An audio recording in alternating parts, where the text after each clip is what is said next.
بسم الله الرحمن الرحيم.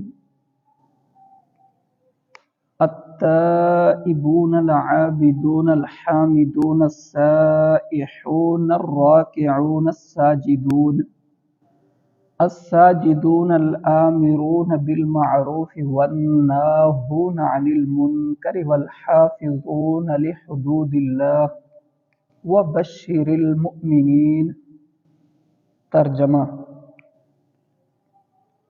توبہ کرنے والے، عبادت کرنے والے، حمد کرنے والے، روزہ رکھنے والے، رکوع کرنے والے، سجدہ کرنے والے، نیکی کا حکم دینے والے اور برائی سے روکنے والے اور اللہ کی حدود کی حفاظت کرنے والے ہیں، اور مسلمانوں کو جنت کی خوشخبری سنا دو۔ التائبون، توبہ کرنے والے۔ بعض مفسرین کے نزدیک اس آیت میں مذکور اوصاف کا تعلق ان مومنین کے ساتھ ہے جن کا ذکر اس سے پہلی آیت میں ہوا۔ پہلی آیت میں کیا ذکر ہوا تھا؟ پہلی آیت میں ذکر ہوا تھا ان اللہ اشتری من المؤمنین انفسهم واموالهم بان لهم الجنہ، کہ بے شک اللہ نے مومنوں سے ان کے مال و جان کو خرید لیا ہے جنت کے عوض، جنت کے بدلے میں۔ یقاتلون فی سبیل اللہ فیقتلون ویقتلون، کہ وہ اللہ کی راہ میں جہاد کرتے ہیں، شہید ہو جاتے ہیں اور اپنا مال اللہ کی راہ میں خرچ کرتے ہیں۔ تو ان مومنین کا جہاں پچھلی آیت میں ذکر ہوا تھا، پھر اس آیت میں فرمایا التائبون العابدون حامدون السائحون الراکعون الساجدون، کہ وہ توبہ کرنے والے ہیں۔ تو فرمایا کہ پچھلی آیت میں جن کا ذکر ہوا، اس آیت میں انہی کے بارے میں ہے۔ اس صورت میں اوپر والی آیت میں دیا گیا جنت کا وعدہ ان مجاہدین کے ساتھ خاص ہوگا جن میں اس آیت میں مذکور اوصاف پائے جائیں گے۔ امام زجاج کے نزدیک اس آیت میں مذکور اوصاف کا تعلق ماقبل آیت میں مذکور مومنین کے ساتھ نہیں، بلکہ یہ جدا طور پر بیان کیے گئے ہیں۔ التائبون سے لے کر آخر تک ذکر کیے گئے اوصاف جن میں پائے جائیں ان کے لیے بھی جنت ہے، جن میں یہ اوصاف، یہ خوبیاں، یہ کمالات پائے جائیں ان کے لیے بھی جنت ہے، اگرچہ وہ نفلی جہاد نہ کریں، اگرچہ وہ نفلی جہاد نہ کریں، جیسا کہ اللہ تعالی نے ارشاد فرمایا وَكُلًّا وَعَدَ اللَّهُ الْحُسْنَى، اللہ نے سب سے بھلائی کا وعدہ فرمایا ہے۔ اکثر مفسرین کے نزدیک آیت کا یہ معنی بہتر ہے، کیونکہ اس صورت میں جنت کا وعدہ تمام مومنین کے لیے ہوگا۔ التائبون، توبہ کرنے والے۔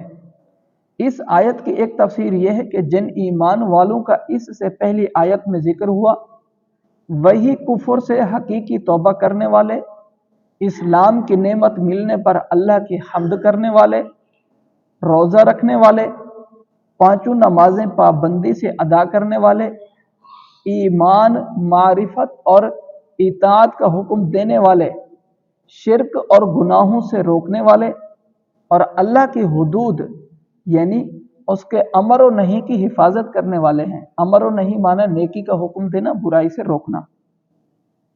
اے حبیب صلی اللہ علیہ وسلم، ان صفات سے متصف ایمان والوں کو جنت کی خوشخبری سنا دو۔